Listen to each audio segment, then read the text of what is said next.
Alô, Baixada Santista, Sem Reação, chegando pela sua TV Com. Um prazer muito grande em contar com a sua audiência. Hoje, quarta-feira, ao vivo, falando para toda a Baixada Santista e com duas personalidades do meio jurídico, o doutor Aldo Santos Pinto, gentilmente vindo ao programa, e nosso querido Nobel Soares também aqui no programa. Olha, nós íamos falar hoje de um assunto que palpitou ontem com todos aqueles que militam no meio político, que seria a reforma política. Mas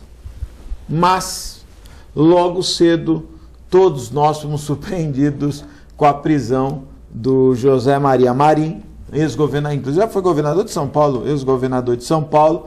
O José Maria Marinho foi preso em Zurique, em Zurique, quando ele se preparava para a votação da FIFA. Não só ele, mas outros 6 cartolas foram presos. Acho que a polícia americana aí estão os 6 cartolas, né? São 7 dirigentes, da FIFA foram presos hoje. Todos eles latino-americanos e todos a pedido do FBI. Segundo os americanos, quem será acusado será também o J. Ávila. Esse é o J. Ávila, eu queria falar um pouquinho dele, fundador da Trafic. O J. Ávila, para quem... inclusive foi sócio do ex-prefeito Beto Mansur. Sabia disso? Não sabia. É verdade. O J. Ávila... Importante ele.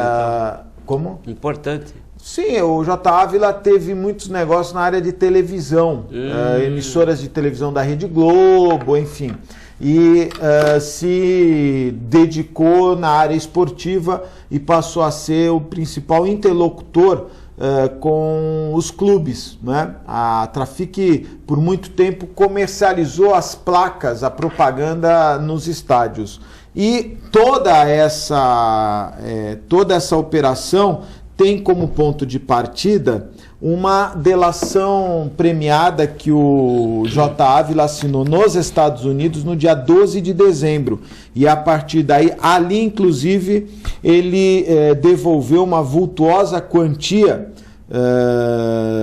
de dinheiro que se avaliou que seria fruto de corrupção, né? A polícia americana, o FBI americano, até vou levar aqui, ele devolveu 473 milhões de reais. Eu acho legal esse pessoal da corrupção, os caras ficaram profissionais, viu, Aldo? Porque não tem lá 10 milhões, 20 milhões. Isso é troco, né? Isso é troco, é tudo 500 milhões, 1 bi, 200 milhões, é impressionante. O J. Ávila teve que devolver à justiça norte-americana 151 milhões de dólares. No ato, quando ele foi assinar a delação premiada, ele devolveu 25 milhões de dólares. E agora começa a devolver todo o restante, né? Essa operação vai respingar no governo brasileiro, porque os americanos querem abrir uma investigação que lá atrás foi abafada, na época do governo Lula, da escolha do Brasil como sede da Copa do Mundo. E olha, se eu fosse bom em previsão, eu montava uma barraquinha na Praça Mauá. Eu não sou bom em previsão, mas acho que se não prenderam de forma marcante ninguém do núcleo político, e para mim ficar 1 ano preso depois de cumprir pena em casa, isso não é prender. Se não prenderam ninguém do núcleo político por corrupção, dessa vez eu acho que vão descobrir coisas horripilantes, porque é aquele negócio, o cara puxa o fio da meada, né? E vai... Nós não podemos esquecer que a Operação Lava Jato começou com o Banestado e que virou essa confusão toda. Doutor Aldo, boa tarde, obrigado pela participação. Penso eu que o José Maria Marinho vai ter que constituir um advogado na Suíça, né? Ou um advogado brasileiro pode atuar na corte suíça. Boa tarde, obrigado pela participação. Boa tarde, eu agradeço uma vez mais o convite. e fiquei feliz quando soube que eu iria compor a mesa aqui com um brilhante advogado, aguerrido, Dr. Nobel Soares de Oliveira, com quem eu me identifico em muitas situações de ideais. Eu fico muito feliz com essa participação hoje aqui. Para mim, hoje vai ser uma participação muito tranquila e memorável. Muito obrigado. Com relação à pergunta, eu acho que o acusado ele vai ter que contratar, acho que, uma banca internacional de profissionais, né? Porque na medida em que essas investigações avançarem, elas certamente se espalharão por diversos países, acho eu, porque a FIFA ela tem essa penetração mundial, né? Se não me falha a memória, ela tem mais países em sua sede, em sua agremiação, que é a Organização das Nações Unidas, né? Tamanha importância da FIFA. Aqui no Brasil, eu não sei porquê, muitas vezes tentou-se fazer uma investigação séria e por diversas vezes, séria que eu falo no âmbito político, CPI, né? Lógico. Séria, político, a gente fica até um pouco ressabiado, mas tentaram em algumas oportunidades fazer. Eu acho que hoje ela poderia até se chamar em Operação Pentacampeão, uma sugestão. Ou 7x1, Operação 7x1. Operação 171. Ou 171. Eu acho que ficaria mais propício. E creio que o senador Romário, ele há muito tempo vem falando, e evidentemente que as grandes mídias não têm dado ouvidos a ele. Eu acho que se nós pegarmos esses profissionais, ex-jogadores de futebol que conviveram próximo com o poder do futebol brasileiro, eu acho que eles têm muito, mas muito material para integrar e para disponibilizar, e será um material, creio eu, que não será contestado muitas vezes, será verdadeiro, porque não será um material entregue com a faca no pescoço da delação premiada, ou seja, esses ex-jogadores de futebol não são acusados de coisa alguma, eles não precisam entregar o que quer que seja por conta de uma liberdade, porque a delação premiada ela tem esse peso, e eu acho que eles teriam muito a contribuir para a investigação nessa parte do futebol. Nós não podemos esquecer que em 2012, no início de 2012, isso aqui eu falei exaustivamente, depois quando ele virou presidente da CBF, eu falei, é só no Brasil. O José Maria Marim, ele era vice-presidente da CBF. E aí teve a Copa São Paulo. Quem ganhou foi o Corinthians, né? Até acho que foi o Corinthians que ganhou a Copa São Paulo. Agora não me lembro, mas nós vamos ver as imagens. E na hora da premiação, o José Maria Marim embolsou, está no vídeo, olha aí, a premiação dos jogadores, está aquela festa toda. O José Maria Marim está ali do lado tem uma senhora, ele olha para trás, é esse que está olhando para trás, aí ele põe no bolso. Essa imagem, foi o Corinthians mesmo, eu tenho quase certeza, agora estou olhando de longe, é o Corinthians tinha sido campeão, e na hora que ele vai dar a medalha, preste atenção, ele enrola, e discretamente ele coloca a medalha no bolso. Aí eu pensei, com os meus poucos neurônios, falei, poxa vida, o cara ele disse que esqueceu, viu, Nobel? Ele falou, não, eu esqueci. Então ele tinha que estar internado, né? Porque para esquecer um negócio desse, o cara tinha que estar internado. Aí eu fiquei pensando, o cara é vice-presidente da CBF, tá numa Copa Juvenil, que tem que dar exemplo. A molecada foi campeã, em vez dele dar a medalha, ele embolsou a medalha. Esse é o perfil da CBF. Boa tarde, Nobel Soares, obrigado pela participação. Muito boa tarde, Augusto, telespectadores. Aldo, eu quero lhe retribuir as palavras carinhosas com que você se dirigiu à minha pessoa, e eu digo para você que é recíproco esse respeito, esse reconhecimento que eu tenho por você, sabe disso, tá bom? E é um prazer estarmos de volta aqui para discutirmos os assuntos que forem pautados, sempre do interesse da comunidade. Para você foi uma surpresa a prisão do José Maria Marim? Não, eu acho que era uma questão de tempo, porque, como bem lembrado pelo Aldo, né? Aquele senador hoje do Rio de Janeiro, Romário, adoro o Romário. Eu me lembro um período que ele estava doente e ele falou que Deus assim o tinha considerado. Achei interessante explicação dele, né? Romário. Romário realmente, ele solitariamente, ele vem denunciando há muito tempo a corrupção dentro da CBF. Que é uma caixa preta, uma né? caixa Não é fiscalizada pelo Tribunal de Contas. Não tem fiscalização porque é um órgão que não é governamental, privado, né? É privado, né? É um órgão privado. Só... É aí que tá. Desculpa a minha interferência no Nobel, mas Aldo, você falou, é uma instituição privada. Será que é uma instituição privada? Claro. E veja só, ela administra interesses de clubes representativos. Acho que como hoje já se discute se os sindicatos não deveriam ter suas contas aprovadas pelo Tribunal de Contas. Há essa discussão. Eu retomaria, Augusto, para... Eu penso que não dá para você ter uma instituição como a CBF, que não precisa prestar conta, não é uma entidade privada. Eu não concordo. A CBF, os clubes e quaisquer outras entidades, elas têm o dever de prestar contas aos órgãos de fiscalização do governo quando recebem verba pública, somente nesta hipótese. Quando se trata de verba recebida de seus próprios associados, né, aí então se resolve internamente. Então o sindicato, diferentemente da CBF e da FIFA, os sindicatos aqui no Brasil, eles recebem uma contribuição compulsoriamente instituída por lei, que é a contribuição sindical. Todo ano o trabalhador e as empresas recolhem aos respectivos sindicatos aquela anuidade. Esse numerário, esse recolhimento está sujeito sim à fiscalização, mas não às mensalidades que os associados que se juntam nos sindicatos contribuem para o seu órgão de classe. Então, evidentemente, se no Brasil a FIFA, ao realizar a Copa do Mundo, ela recebeu valores do governo federal na construção dos estádios, enfim, isso é objeto, sim, de fiscalização pelo Tribunal de Contas da União, pelos órgãos de fiscalização do governo federal. Hoje os sindicatos não são obrigados.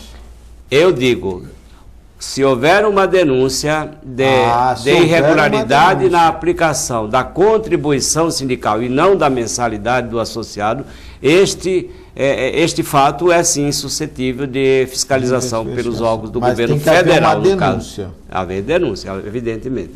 Mas quem aprova as contas do sindicato, só para fechar, são as próprias assembleias desses sindicatos. Então, mas a questão não é... Desculpe, é que nós saímos um pouco, né? Não, eu até concordo com você, mas é importante as pessoas saberem que os sindicatos recebem essa contribuição que todo trabalhador dedica uma vez por ano. Perfeito. E esse dinheiro, o presidente do sindicato, ele utiliza da forma que lhe convira. Ele não precisa, além dos seus associados, né, naturalmente, como você colocou muito bem, mas que infelizmente nós sabemos que algumas categorias que às vezes tem um universo de 40 mil trabalhadores filiados ao sindicato, não chegam a 1.000. Então, essas disparidades que existem. Mas eu queria retomar essa questão da CBF, porque nós estamos num momento hoje, Nobel, de me parece passando o país a limpo, né? Cada vez mais você vê, agora o Supremo está obrigando o BNDES a abrir o sigilo das operações exclusivamente com a Friboi, né? Então, me parece que as coisas estão tomando outro rumo, ou a impressão minha, doutor Aldo? Sim, recentemente, e me corrija se eu estiver errado, a presidente Dilma vetou uma lei que obrigaria o BNDES a abrir, de maneira geral, ampla, todos os financiamentos realizados. Essa questão do Supremo Tribunal Federal, ela foi pontual, porque o Tribunal de Contas exigiu esclarecimentos a respeito de uma empresa, a qual não vou falar o nome, mas é público, e pontualmente o Supremo Tribunal Federal, numa turma composta, se não me falha a memória, pelo ministro Luiz Fux, pelo ministro Celso de Mello, pela... Carmen Lúcia? Não.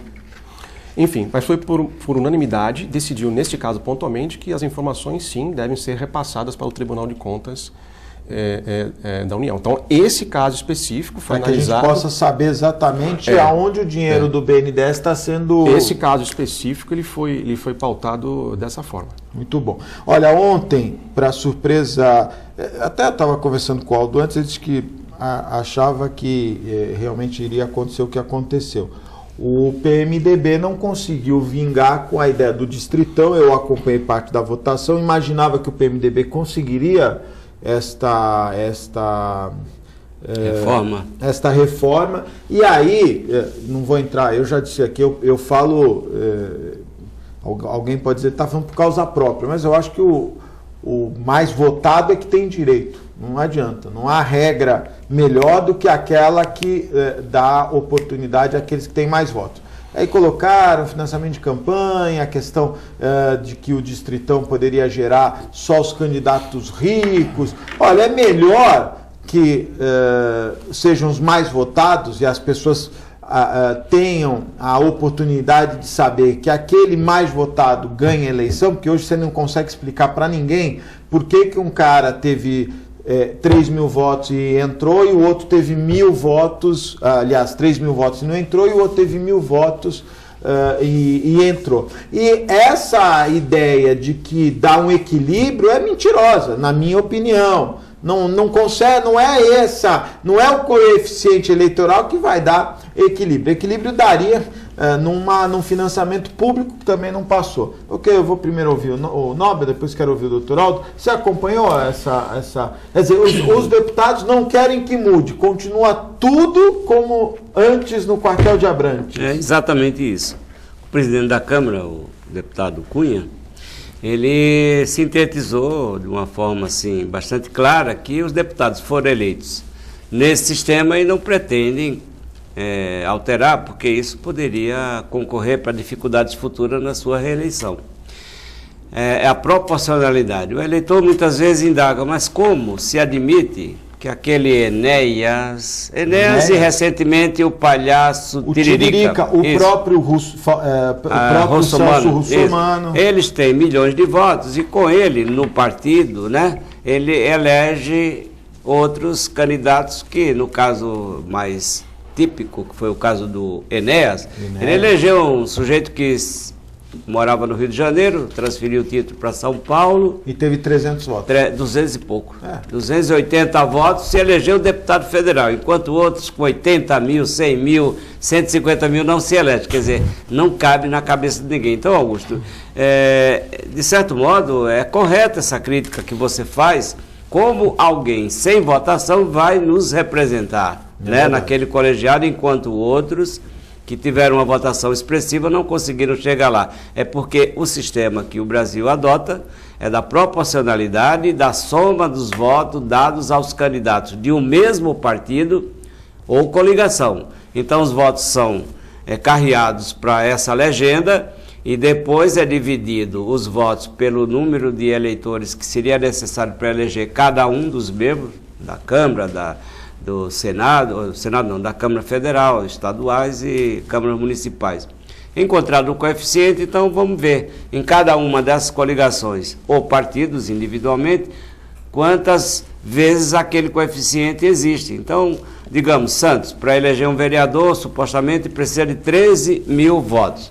Alguém individualmente não consegue com facilidade obter 13 mil votos, não é verdade? Não obtém. Mas se o partido teve 20 mil votos, ele elege um. Os 13, aquele que teve mais votação dentro da legenda. Pode ser que o cara tenha 1000 votos, mas a soma de todos atingiu o coeficiente. É meio complicado para explicar, mas essa é a regra. Então, vai permanecer, porque ninguém quer mudar aquilo que está dando certo para quem está lá. Minha opinião. Doutor Aldo. Eu primeiro agradeço ao Dr. Nóbrega por ter feito a exposição sobre o coeficiente eleitoral, porque aí eu fico livre de tentar explicar que é complicado, né? O modo proporcional que leva o deputado Celso Russomano a ter 1.524.000 votos e por conta dessa votação e demais da sua legenda, também eleger o ex-prefeito Beto Mansur com 30 e poucos mil votos e Marcelo Squazzoni também com 30 mil votos, né? Então, com 30 mil votos, nós tivemos 2 exemplos de pessoas da região eleitas para deputado federal e outras tantas pessoas com 106 mil votos, 98 mil votos, 94 mil votos que não foram eleitas nesse mesmo pleito. Então, as pessoas perguntam como que isso acontece, né? Se nós simplesmente pegássemos, aí é a minha opinião, pelo sistema dos mais votados, Majoritário, né? nós teríamos que ter uma situação igual. Eu não posso permitir, por exemplo, campanhas milionárias, como são feitas com contratação de pessoal do marketing. Eu teria que ter um estúdio de televisão, por exemplo, único, onde todos os candidatos tivessem um fundo único, sem luz, a iluminação igual para todo mundo. Estava a legenda do partido. E na conversa com o seu eleitor, esse candidato discutisse as suas ideias, suas propostas. Muitas vezes o palhaço Tiririca, o palhaço Pudim é meu amigo, o palhaço Tiririca teve 1.016.000 votos. E qual foi a proposta que ele apresentou para a população? Nada, ele imitou Roberto Carlos, foi processado, imitou... E teve 1.016.000 votos, né? Então, esse tipo de propaganda é que deveria ser regulamentada, ou seja, quer se colocar uma maneira de majoritária, então iguala a condição de todos. Quando você permite que um cidadão tenha um marketing como se fosse uma loja, uma venda de varejo, né? Você deixa o candidato sério como se ele fosse um quadradão, e ninguém vai dar, né? Na democracia atual, as pessoas vão preferir, muitas delas preferiram, 1.016.000 pessoas preferiram votar no engraçado a votar naquele que sequer foi ouvido porque não tinha condições de falar as suas propostas. Mas aí eu queria fazer uma observação no que você falou, 2 pontos importantes. Primeiro, esse cerceamento da mídia, né? Quer dizer, você não pode expor o teu nome de forma... Hoje, você não pode fazer praticamente nada em campanha eleitoral. Ela não equalizou, não igualou as condições. Porque aquele candidato que tem mais recursos, ele vai e contrata cabos eleitorais, de forma irregular, mas contrata cabos eleitorais. Ajuda um, ajuda outro, e acaba formando um time. Ele deixou de comprar camiseta, deixou de fazer painel para contratar cabos eleitorais, lideranças de bairros, tal. Esse é um problema sério que muita gente não comenta, mas que cresce de forma muito, muito forte. E um outro aspecto que eu acho que nesse processo acaba atrapalhando bastante, acho que deveria ter sido revisto isto, sem dúvida nenhuma, é a questão do horário eleitoral. O horário eleitoral é um horário nobre, não é? E aí, no caso do Tiririca, o PR utilizou todo o seu tempo só divulgando o Tiririca. Então, essa é outra ditadura dos partidos. Isso é um absurdo. Deve ser combatida. Isso não é... Não, aliás, além de ser combatido, deveria ser irregular, porque veja, se o partido tem um tempo para divulgar os seus candidatos, e aí ele usa aquele tempo todo com paródias, porque o Tiririca colocou paródias no ar, né? Isso. Colocou piadas, colocou a mãe e o pai, nem sei se são os pais verdadeiros, enfim. E não deu oportunidade para os outros candidatos, no mínimo não é democrático. É antidemocrático, né? Então, essa questão porque ele teve 1 milhão e cacetada, 16. Porque o horário eleitoral dele eram as paródias lá, vou ver como é que fica. E ninguém reclamou, porque sabiam que assim agindo o partido, o Tiririca receberia milhões de votos, uma votação expressiva, que favoreceria aqueles que se calaram, que concordaram com a ditadura do seu partido. Isso, Aldo e Augusto, me parece que seja uma questão que exige uma reforma urgente, porque os presidentes de partido, e eu tenho acompanhado o nascimento de N partidos aí, não sei porquê, qual é a motivação, mas primeiro, recebe uma verba partidária, que aumentou 3 vezes agora, foi sancionado pela presidente Dilma, uma proposta de aumento da verba partidária, do fundo partidário, em 3 vezes, quando se fala em reduzir a despesa do governo. Isso é despesa de governo. E quando a lei atribui ou permite que os presidentes, os donos dos partidos,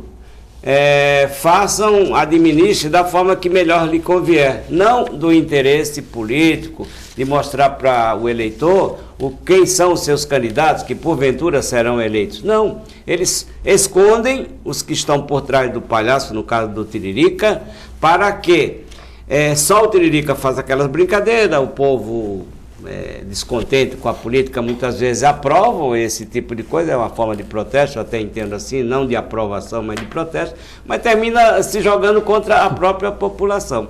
Então era preciso haver igualdade. A Constituição Federal diz que todos são iguais perante a lei, mas a lei de partido não iguala ninguém, desiguala mesmo. Está aí essa prova do Russomano, né, que elegeu Beto Mansur em Santos com apenas 30 mil votos. Se ele tivesse no partido do Maluf, ele não seria eleito esse ano. Se ele tivesse no partido do Tiririca, ele não teria conseguido. Não, Tiririca, que era o segundo mais votado, creio que ele não teria conseguido. Não teria conseguido. Você vê como é uma engenharia, né? A questão de se eleger hoje no país pelo sistema proporcional exige dos interessados, dos candidatos, o exercício de uma engenharia política. Onde é que eu posso conseguir esse resultado mesmo? É o que está acontecendo. Não é a qualidade do candidato, a legitimidade, né? O compromisso popular com as mudanças que o povo aspira. Não. É uma engenharia. Aí está o resultado. Temos 500 e poucos deputados federais que não sei para que foram eleitos. E assim, na verdade, a qualidade é ruim. Você pega o Tiririca, com o maior respeito à pessoa dele, um artista, é um artista, até tem gente que gosta. Artista excelente. Não, até tem, eu particularmente não gosto, tem gente que pelo improviso gosta. Dele, ele é excelente. Escutado por todas as televisões. Hoje, o mandato dele não é dele, o mandato dele é dos assessores dele, porque eu imagino que o conhecimento necessário para que você possa legislar está muito aquém do conhecimento que ele tem. Tanto é que, na época, teve que fazer uma prova para comprovar que era alfabetizado. Eu pergunto, né? Quantas vezes Tiririca aparece na mídia lá no Congresso Nacional? Nenhuma. Bom, no primeiro mandato ele não falou. Não falou. Ele fez um projeto para os palhaços, me parece. Não, o Dia do Palhaço não é projeto, né, Nobel? Para você ver a qualidade do trabalho dele. Olha, até para falar disso, é uma coisa curiosa, porque ontem eu trouxe aqui o pessoal dos bombeiros, achando que ontem era o Dia do Bombeiro. Na verdade, ontem tem 3, 4 dias do bombeiro. Tem o Dia do Bombeiro Brasileiro, o Dia Nacional do Bombeiro, que esse é um outro problema. Hoje criou-se nas câmaras municipais essa coisa que você não pode criar, é tão restrito o que você pode fazer, que hoje a maioria dos vereadores só está lá para criar dia de tudo. Dia disso, dia daquilo, mas já tem Dia do Bombeiro. Então põe Dia do Bombeiro Brasileiro. Aí põe Dia do Bombeiro gay, Dia do Bombeiro másculo, Dia do Bombeiro não sei o quê, porque não tem o que, o cara vai fazer o que lá? Tem que justificar. Então, essa questão da qualidade do deputado é fundamental, porque passa pela Câmara Federal as regras, não é? De todos nós, que nós somos obrigados a seguir. O próprio Eduardo Cunha está desengavetando um projeto dele que quer acabar com o exame de ordem. Que é um absurdo. Alegando que desde que só começou em 94, por que outros puderam, aquela coisa toda. Num momento que todos nós mais discutimos é a qualidade dos profissionais de todas as áreas, inclusive da saúde. Principalmente. E que nós estamos pedindo, olha, CREMESP, Conselho Federal de Medicina, por favor, crie um exame de ordem para os médicos, porque é necessário. Então, agora, da maneira como se colocou, nós não queremos... Acho que foi uma derrota. Eu acho que o Distritão deveria ter passado os mais votados e acho que deveríamos ter criado o Distrital para deputados estaduais e deputados federais, que esse é um grande problema, né? Você tem na Baixada Santista, mais de 50% dos votos vão para candidatos de fora. Caso do Tiririca e outros, e que nunca vão estar preocupados com o que está acontecendo aqui. Então poderia ter poderíamos ter ontem tido a oportunidade de regularizar. Olha, o senhor é candidato da Baixada Santista, olha, o senhor é candidato do Vale do Paraíba, porque o deputado ele trabalha por regiões, não dá para trabalhar pelo estado todo. Nós tivemos ontem essa derrota que nós estamos comentando. A proposta do Distritão foi derrotada por 267 votos a 210 e seriam necessários 308 votos para que isso avançasse. Nós entendemos que é um momento, sim, de, aproveitando essa passada limpo de tudo, de se mudar algumas coisas na política. Mas é ingenuidade nossa achar que nós vamos mudar tudo com uma única lei ou com uma única medida provisória. Não vamos. Entre o ideal e o que é possível, eu acho que existe um tempo muito grande.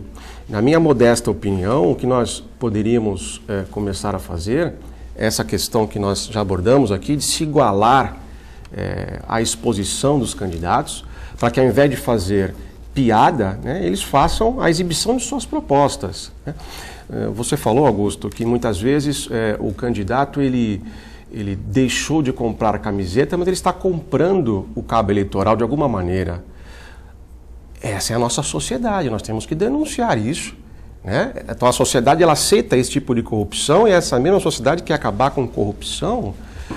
Que democracia é essa que nós temos, né? Então eu acho que alguns pontos nós poderíamos avançar. Por exemplo, essa questão de se igualar e deixar os candidatos em iguais condições, em condições reais de disputa, né? Libera comício, libera reuniões, libera associações, é evidente, mas acaba com essa questão de propaganda em massa, propaganda com muitos recursos tecnológicos, acaba com isso, né? Nós sabemos que nós temos, por exemplo, para senador nós temos 2 suplentes. Alguém conhece? 2 suplentes que sequer não existe, né? 2 suplentes. Então, existem alguns pontos que nós podemos avançar para que, de repente, daqui a 12 anos, a gente começar a pensar, 12 anos ou 3 mandatos diferentes, começar a pensar em desobrigar o voto. A gente, seria uma grande conquista. Mas não adianta a gente pensar no que é o ideal. O ideal está lá na frente. O que é possível hoje, eu acho que nós poderíamos começar com esses cortes pontuais que foram aqui abordados. Eu penso, complementando aí o que o Aldo colocou, que uma grande conquista seria a desobrigatoriedade do voto. O voto é livre. Nós somos, no Brasil, obrigados, salvo aquela questão do excesso de idade, ou ainda aqueles que não completaram 18 anos, que seria facultativo. Mas eu acho que se liberasse o voto, só votaria quem realmente estava interessado em eleger determinado candidato. Tudo que é obrigatório termina você agindo sob coação e vai lá para cumprir um dever, você não um direito. Como muitos dizem, eu vejo pessoas idosas que comparecem no dia da eleição, eu estou exercendo um direito. Perfeito, mas nem todos pensam assim, vão lá porque é aborrecido. Me permite essa abordagem, eu acho que ela é importante. Você acha que nós já estamos preparados para livremente votar ou não votar? Você acha que a nossa democracia já está preparada para isso? Aí vem um trabalho complementar, que seria a politização, né, da sociedade, o esclarecimento da necessidade de participar, mas você seria voluntariamente levado a votar, não compelido como hoje, pagar multa, etc, etc. Bom, e a outra questão que eu penso seria, essa que eu coloquei, que você também já repetiu aí, é a questão da igualdade de todos os candidatos. Se eu sou candidato de um partido, não se justifica que outro apareça na mídia e eu não. Que outro receba recurso partidário para produzir seu material de publicidade e eu não. E isso é o que na prática ocorre. Mesmo os partidos ditos de esquerda, que são mais preocupados em respeitar os direitos, etc., mesmo eles terminam privilegiando o cacique em detrimento daqueles outros que só vão alavancar votos para eleger o mais votado da legenda. Até lá acontece. Imagina nesses partidos empresas, que não estão preocupados com nenhum princípio de igualdade, isonomia, etc. Então, feito isso, aí eu sei, o Aldo, que é uma questão de ideal, de você tentar. Nos Estados Unidos é facultativo. Por que os Estados Unidos conseguem o voto facultativo e no Brasil não? É lógico que nem todo mundo vai votar. O índice de comparecimento é muito pequeno. Mas vai depender muito mesmo do candidato convencer o eleitor a comparecer. Porque hoje nós somos empurrados, obrigados, sob pena de ser punidos. Então, nós somos punidos por não irmos. Agora, elegemos quem nós não sabíamos que ia se eleger na proporcionalidade que nós estamos criticando aqui. Mas me permite continuar. Nós não temos a segurança, a moradia ideal, a educação ideal, a saúde ideal, a segurança ideal, e votamos de maneira obrigada. Nem obrigado nós estamos sentindo na pele essa dor. Nós, que eu quero dizer, a sociedade. Nem doendo a moradia, doendo a educação, doendo a saúde, doendo a segurança. Imagine se não for obrigado. Então, eu acho que hoje eu sou a favor do voto ser uma liberalidade. Mas acho que hoje nós não estamos preparados para isso. O sistema não permite que seja assim. O cara vai cobrar 2 vezes. Porque eu respeito quando você fala, né, na posição de advogado, e você sabe os limites, né, do advogado, e eu falo como apresentador. Quando eu disse para você que você vai nas campanhas e tem lá o pessoal que contrata cabos eleitorais, você não consegue provar, porque não vai ter cabo eleitoral, a não ser quando termina a eleição. Nós tivemos um caso lá em São Vicente, de alguns cabos eleitorais que foram à mídia e dizer, olha, eu não recebi. Não recebeu o que prometeram, né? Teve isso. Agora, hoje, a gente sabe que há compra de votos, que o cara vai votar por causa de R$50, o outro vai votar por não sei quanto. A gente sabe que isso é comum no Brasil inteiro. Essa não é compra de cabo eleitoral, ela configura uma espécie de corrupção mesmo, né? Sem dúvida corrupção nenhuma. Se o candidato já paga para o cara ir votar, imagina. Agora, caso não fosse obrigado, o cara cobraria 2 vezes. Ele ia dizer, não, pô, eu não tenho que ir. Então ele vai cobrar para ir e ainda vai cobrar para votar. Eu tenho que fazer um breve intervalo. E eu estava lendo agora, enquanto vocês estavam comentando, Eduardo Cunha perdeu para sua prepotência. Ele ter atropelado o presidente da comissão, o deputado Marcelo Castro,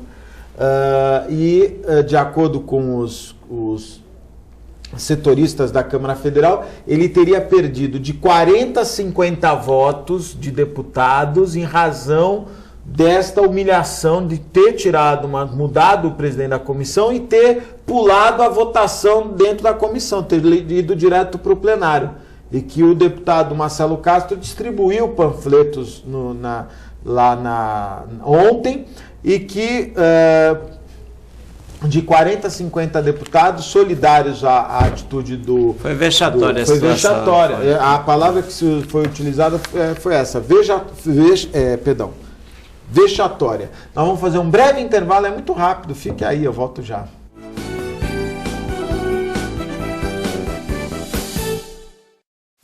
Com o objetivo de atender cada vez melhor, o Plano de Saúde Santa Casa oferece a você e a sua família uma ampla rede de atendimento em Santos, São Vicente, Praia Grande, Cubatão e Guarujá. Além de contar com a melhor equipe médica e multiprofissional do litoral paulista. Plano de Saúde Santa Casa de Santos. O melhor atendimento em plano de saúde. 3226-6200. A Clínica Multiimagem é especializada em exames de radiologia e diagnóstico por imagem, investindo continuamente em tecnologia e trazendo constantes inovações para proporcionar à comunidade médica e seus pacientes diagnósticos ainda mais precisos. Sua nova e moderna estrutura, aliada à tecnologia de ponta, juntamente com o corpo clínico especializado, tornam a Clínica Multiimagem um dos centros de diagnósticos por imagem mais avançado do estado de São Paulo. Entre em contato pelo telefone 3202-1250.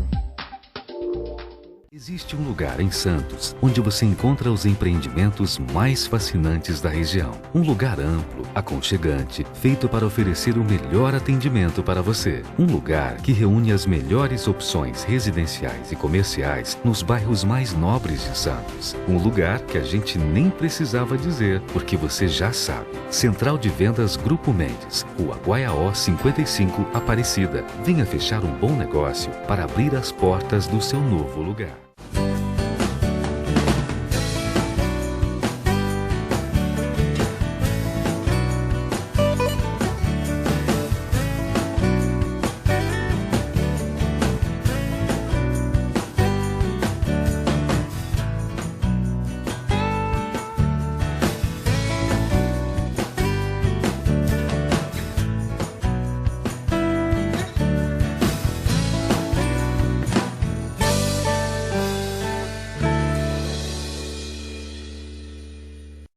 Buffet Maison Vanut, um novo conceito em festa. Requinte e sofisticação no mesmo espaço. Atendemos todos os tipos de eventos, aniversários, casamentos, festas infantis e confraternizações. Venha conhecer nossos ambientes e faça o seu orçamento. Buffet Maison Vanut, Avenida dos Bancários, 42. Clínica Semeias, Serviço Médico Integrado de Assistência à Saúde. É a nova opção em atendimento médico ambulatorial em Santos. Realizamos consultas em diversas especialidades, com excelente infraestrutura e profissionais altamente capacitados. Venha nos conhecer. Agende sua consulta. Avenida Afonso Pena, 180, Conjunto 31, terceiro andar. Telefone 3326-3115 ou 3326-3097. Clínica Semeias, semeando saúde. Sindicato dos Trabalhadores Municipais de Praia Grande, há mais de 20 anos levando aos seus associados planos de saúde e convênios, assistência odontológica e jurídica, curso de capacitação e outros benefícios, dando aos servidores melhores condições de trabalho e qualidade de vida. Para mais informações, acesse o site www.sindicatopraiagrande.org.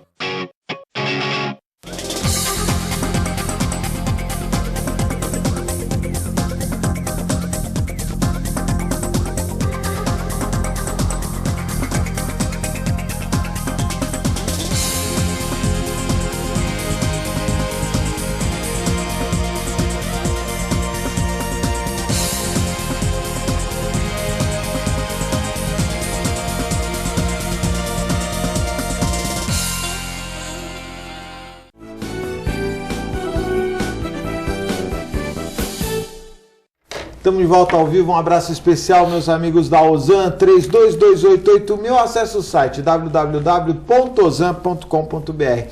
Quem nos apoia também, os meus amigos do restaurante Boqueirão Express Grill, Rua Lobo Viana 89, lado da Unisanta, em frente ao Supercentro Boqueirão, restaurante Boqueirão Express Grill. E os meus amigos do Incatep, o primeiro e verdadeiro centro de excelência portuária, Incatep qualificando a mão de obra do trabalhador portuário e preparando para o mercado de trabalho. Incatep e a Clínica Semeias, na Avenida Afonso Pena, são 2 telefones para que você, quem tem plano de saúde e precisa marcar uma consulta com urgência, não pode esperar o plano, ou melhor, não pode esperar a agenda do médico, a Clínica Semeias marca agenda para você uma consulta médica, um consultório totalmente climatizado, da especialidade que você está procurando, por uma condição de preço, sem dúvida nenhuma, imbatível. Clínica Semeias. Quero mandar um abraço especial ao meu amigo Eduardo Filete, que ontem viu a minha cachorrinha, a Pete, passou por lá. O Eduardo Filete com aquela... o Filete tem um coração de ouro, né, doutor Aldo? Eu sempre, não canso de dizer, ele cuida dos meus animais. Mandar um abraço especial a esta figura impoluta, grande Eduardo Filete. Um abraço estende à família inteira, né? Porque Dona Guadalupe, o Celso. Tem a Dona Guadalupe, o senhor Ayrton, e tem também o caçula, que é o Celso, que é campeão de canoagem. Aí um abraço à família inteira, Filete. É verdade. O Filete que estava, ele me confidenciou semana passada, que está agora fazendo um tratamento com esses hormônios, não é? Que as pessoas injetam, né? Depois de uma certa idade, o Nobel talvez possa falar isso melhor, mas depois de uma certa idade a pessoa vai perdendo a libido. E o Filete que está tomando uns hormônios, você já ouviu falar isso, Nobel? Não acredito. Não? Oi, Filete, boa tarde, aquele abraço. Eu não estou acreditando, isso é conversa do Augusto. Como é que nordestino faz, ô Nobel? Tem capoá, como é capoaba, né? Capoá, tem uns negócios, coisas aí, ovo com... Tudo natural, tudo natural. É chazinho natural. A minha mãe, cada vez que o filho tinha uma dorzinha qualquer, ela ia no quintal, pegava umas folhinhas, fazia um chazinho, estava resolvido. Você veio com quantos anos para São Paulo? 17 anos. 17 anos. Em 65, né? Eu já estou um pouco com a idade avançada, né? 69. Mas já está com a idade abrindo o jogo. Não, o Filete é mais novo que eu. Bem mais Você novo. tá com 69? 69. Você tá bem, hein? É. Opa, nem parece. Pensei que você tinha idade do Filete, uns 55, mais ou menos. Sou bem mais É, idoso. A marca do meu formol é boa, É sabe? boa, você não mudou nada. E olha, o Nobel está num momento ímpar, porque ele foi homenageado. Nós temos as fotos, não temos, Daiane ali? Grande Daiane e a Gisele, as duas lá. Tá aí, primeira placa que o Sindaporte, do aniversário dos 82 anos do Sindaporte, nós estivemos presentes, e um dos homenageados foi o Nobel Soares. Que beleza. E, olha, você tem que ver a felicidade do pessoal lá do Sindaporte. Olha o Nobel falando. Foi emocionante, além dele ter se emocionado, nos emocionou a todos. Quem é esse rapaz? É cabeleireiro, eu conheço ele em algum lugar. Ah, é o Robson Apolinário, o grande Robson O Augusto está ali do lado, olha lá. O Augusto eu tô ali atrás, eu estava na mesa do Robson. Ele falou que você era o pensador. Era o comentário no Facebook. eu estava do meu amigo, estava na mesa do meu amigo, grande Robson Apolinário. Tá aí, foi uma satisfação. Você foi reconduzido ao sindicato, né, Nobel? Isso, foi reconduzido pelas mãos do presidente Cirino. Que ótimo. Eu fiz um discurso realmente emocionado, e quando vi aquela plateia de pé me aplaudindo durante todo aquele tempo, realmente é muito gratificante. E eu não sei como retribuir ao Cirino e à categoria por aquele gesto de reconhecimento e me fazendo retornar ao convívio do qual há 35 anos eu fui compulsoriamente desligado, né, por deliberação na época da diretoria do sindicato, que, atendendo a um parecer do Ministério do Trabalho, né, no tempo do regime militar, entendeu que eu, demitido que fora da empresa, não poderia mais frequentar o sindicato. E assim foi feito, e agora eu estou sendo reconduzido, e brevemente acredito que também serei reparado pela Comissão Nacional da Anistia, que deverá vir a Santos para julgar os casos daqueles... Tem outros casos, Nobel? Tem. Teve dos metalúrgicos, dos petroleiros... Eu só queria fazer aqui uma observação, eu falo isso sempre, não conheço a pessoa, eu não conheço pessoalmente, mas sei da história. Não sei se o doutor Aldo já ouviu falar do Orlando Lovecchio, que perdeu uma perna em São Paulo, na Avenida Paulista, num atentado de guerrilha, e que ele acabou sendo... Ele não conseguiu alcançar a categoria de anistiado político, não é? Ele não conseguiu. Então ele teve interrompida a sua trajetória profissional, né? Ele era jovem, ia ser aviador, teve interrompida a sua trajetória profissional, e o governo negou veementemente a possibilidade de uma indenização quando houve a abertura. Eu acho que, de certa maneira, é uma injustiça, né? Porque ele é uma vítima do golpe militar. Por isso é indireta, no caso, pelo que você relatou. Ele teria sofrido um acidente em virtude de uma atuação do regime militar contra os supostos terroristas, não contra ele. Ele estava eventualmente na rua, foi atingido. O que a Comissão Nacional da Anistia procura é julgar os casos em que que haja um nexo entre a atividade da repressão e o trabalho desta pessoa. Um grevista que foi demitido em razão da greve, aquele que lutou contra o regime militar, enfim. Mas nesse caso, de qualquer maneira é injusto. É injusto. Então ele pode, como muitas vezes hoje, vamos dizer assim, que uma atividade policial de perseguição a um marginal termine um tiro, uma bala perdida, como chamam, né? Uma bala perdida atingindo uma pessoa inocente. A quem você vai processar? O Estado, mas não porque você foi acusado da prática do crime, porque na operação policial você terminou sendo atingido e não tinha nada a ver com aquele... É mais ou menos o que... A segurança é o dever do Estado, né? Isso, é a segurança. Mas não anistia, porque ele... pelo que você me relatou... o caso é esse, veja, o caso é esse. Ele é vítima de um atentado, isso, né, mas que, na minha opinião, deveria ser indenizado, já que estão indenizando todo mundo ligado aí ao movimento... Você vê o Carlos Lamarca, ele foi indenizado, e agora o Clube Militar entrou com uma ação civil pública no Rio de Janeiro, e o juiz federal substituto, não é, que anulou todas as indenizações e os reconhecimentos que a Anistia Nacional havia concedido à viúva, anulou. Então, vamos recorrer. Doutor Aldo, posso pegar o senhor de calça curta? Vamos lá. O senhor leu a matéria do Edmar Cid, do Banco Santos, que o juiz... rapidamente, não sei se é possível, eu fiquei surpreso, primeiro porque venderam praticamente todo o administrador lá da massa falida, ou da massa do processo lá. Havia até uma disputa entre o Edmar e esse responsável por ter vendido obras... Do Banco Santos, né? Do Banco Santos. Eu estou dizendo isso porque a irmã dele mora em Santos, ele é de Santos, não é? O Edmar é de Santos, a irmã dele mora ainda lá ali no Marapé, tem, de certa maneira, o Banco Santos é de origem daqui. O senhor poderia explicar rapidamente o que aconteceu no Banco Santos? As minhas calças, eu acho que elas estão com uma barrinha. Eu soltei, elas não estão tão curtas, não. Que bom. O processo foi anulado, porque o Tribunal Regional Federal entendeu que houve nulidade no interrogatório, porque além dele existem outros réus, outros acusados, e não se permitiu que o advogado desses outros acusados fizesse perguntas ao acusado, que era o Edmar. Né? Então, quando a Constituição garante a ampla defesa, ela permite, inclusive, que se faça perguntas ao acusado. Mas E nesse processo, a gente não pode comentar sem ver o processo, mas pelo que eu entendi, a defesa que se viu privada de interrogar, de questionar, na verdade, o outro réu, ela mostrou que houve prejuízo na sua defesa e, por conta disso, diversos atos do processo foram anulados. A partir dali, né? Alguns atos foram preservados porque não houve interferência, não prejuízo na defesa, mas a sentença que condenou foi anulada. Mas ela interfere na questão dos bens do Edmar? Você acha que vai interferir nesse processo dos bens?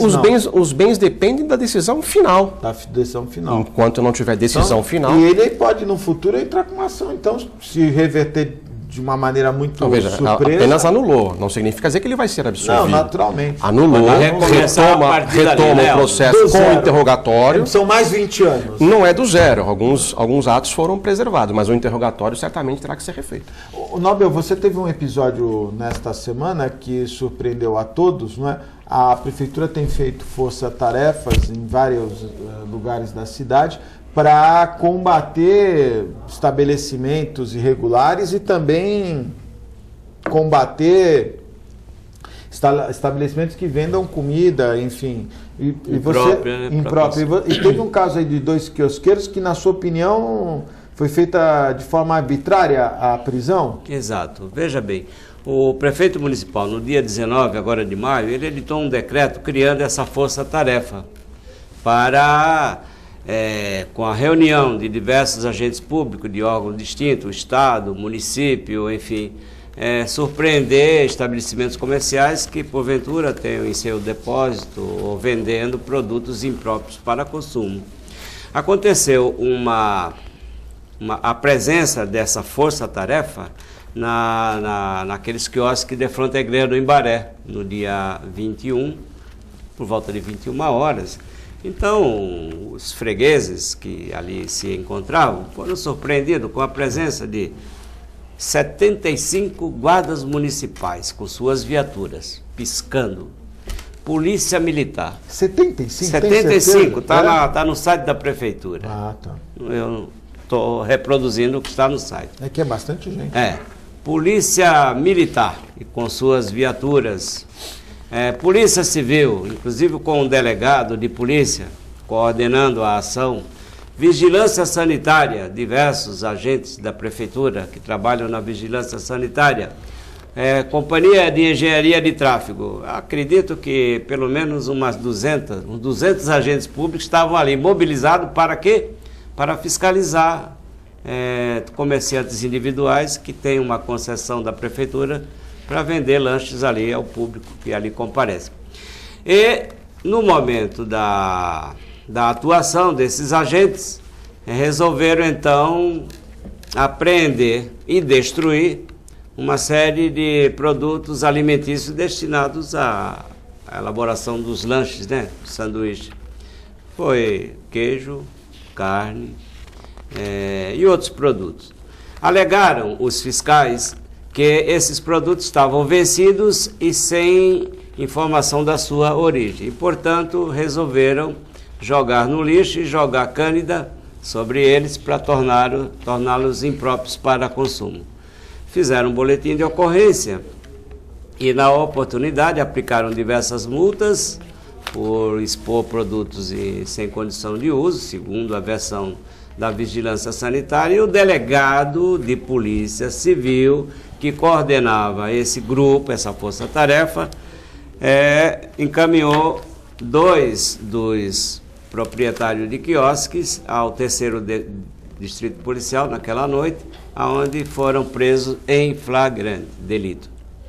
Então, essa é a questão. Ao término da operação, todas aquelas viaturas acionaram suas sirenes, aquelas lâmpadas intermitentes, aquele barulho terrível, assustou todos os fregueses e, sobretudo, os moradores do Imbaré, que saíram na janela para ver o que estava acontecendo, algum desastre. E qual foi o desfecho, Nobel? O desfecho, os 2 proprietários foram presos e transferidos para o 5º DP, onde passaram a noite. No dia seguinte, na sexta-feira, ingressei com 2 medidas, um para cada um, e as juízas da 4ª e 6ª Vara Criminal de Santos liberaram os acusados, porque não havia materialidade que comprove que os alimentos estariam impróprios para consumo.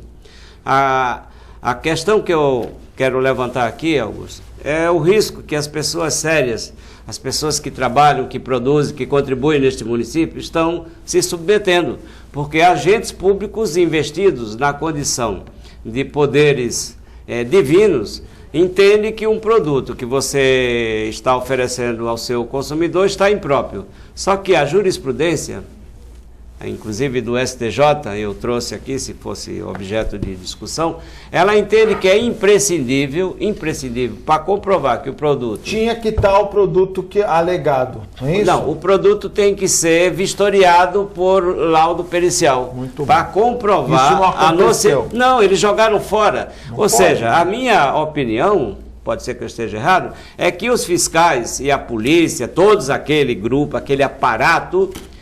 entendia que, se fizesse a prova pericial, comprovaria que o produto estava próprio para consumo. Como não aconteceu. Como não fez a prova, a justiça entendeu, olha, vou relaxar o flagrante porque não há prova de que haja... Mande um abraço para os rapazes. Nobel Soares, muito obrigado pela sua participação. Terminamos?